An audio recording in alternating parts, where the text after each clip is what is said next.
Magandang araw Luzon, Visayas at Mindanao sa aking mga subscribers, sa aking mga viewers, sa aking mga kapakatiit sa iba't ibang sulok ng Pilipinas. So, dito pa rin ako sa gabihan ng nanay ko mga katiits. Kasi dito ako nag-concentrate kasi walang dito. Walang problema dito kasi lupa ito ng nanay ko mga katiits. So ngayon mga katiits, tutunghayan natin itong nakuha ko ng mga mga katiits, yung mga clamshells. May clamshell, mayroon din ito. Ano bang tawag sa kabibing ito? Tawag namin dito ay buwan-buwan. Buwan-buwan kasi dito sa loob ay kung buhay pa ito ay para itong buwan or yung moon mga katiits. Buwan-buwan ito sa amin. Moon shell yata ito mga katiits. So ito ay nakuha ko dyan mga katiits sa mga ilalim nitong bato na to, sa mga gilid at saka ilalim. So ito nakuha ko dyan mga katiits. Ito, maliban yan mga katiits, maliban ito ay meron din ako nakuha nito. So clamshell ito na tinatawag sa amin na libuo. Kilawin ito mga katiits, masarap ito mga katiits. Kuha ko rin ito sa ilalim sa mga bato-bato at ang iba nito ay nasa gilid sa batong ito mga katiits. Ito na nasa ilalim na mayroong sa ilalim, mayroong yung previous vlog ko, previous video ko mga katiits.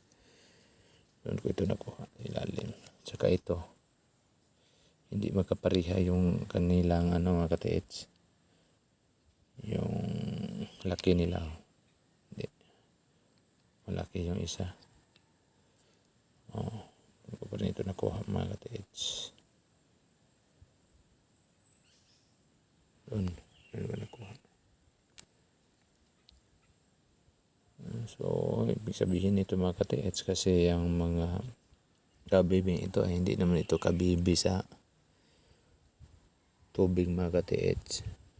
So dahil ito ay nakuha sa ilalim dyan, so may ibig itong ipahiwatig na meron talagang special na bagay na nilagay dyan mga katiits.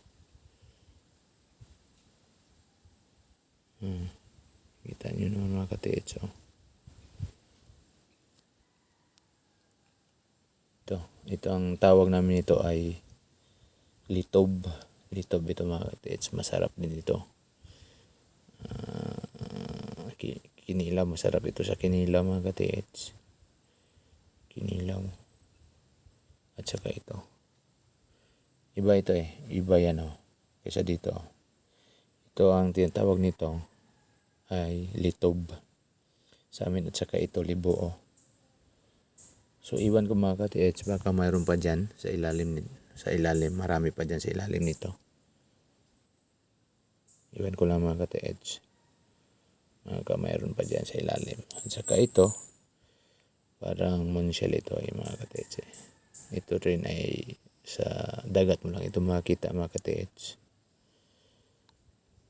Kaya magtataka ka talaga mga katiits. Di ba sa previous video ko mga katiits ay mayroon parang dumikit na dito ito.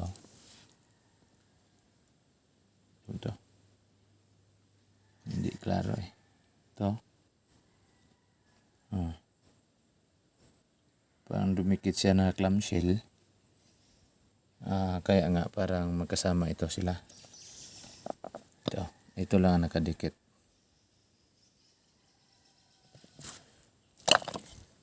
So yun mga katiits, hindi ko alam ang ibig sabihin yan mga katiits.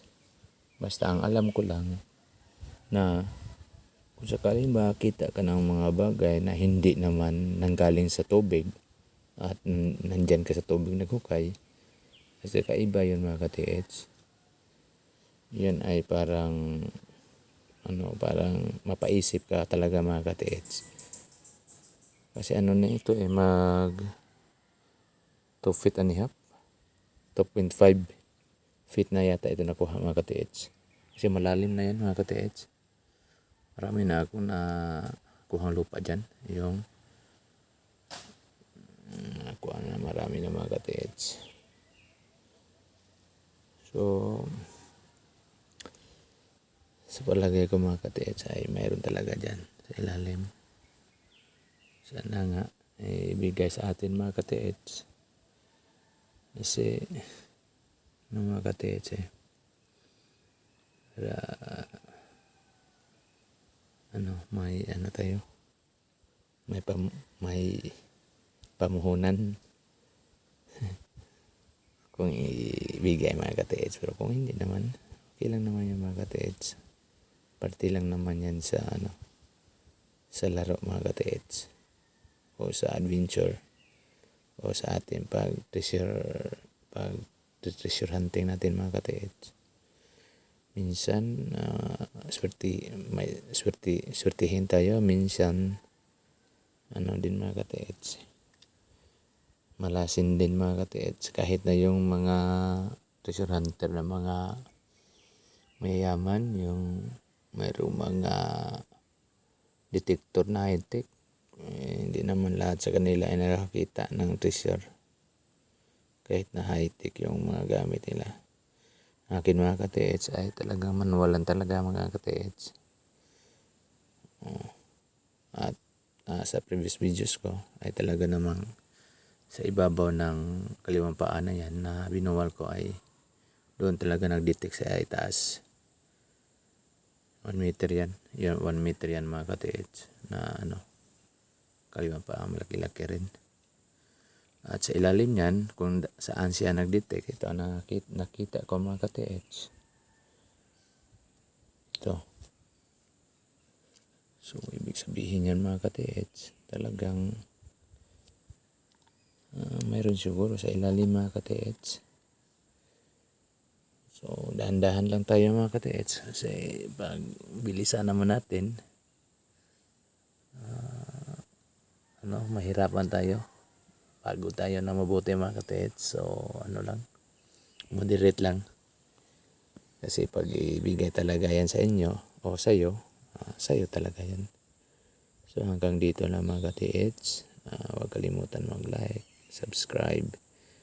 Kung gusto ninyong masundan yung mga bagong videos ko. Salamat po.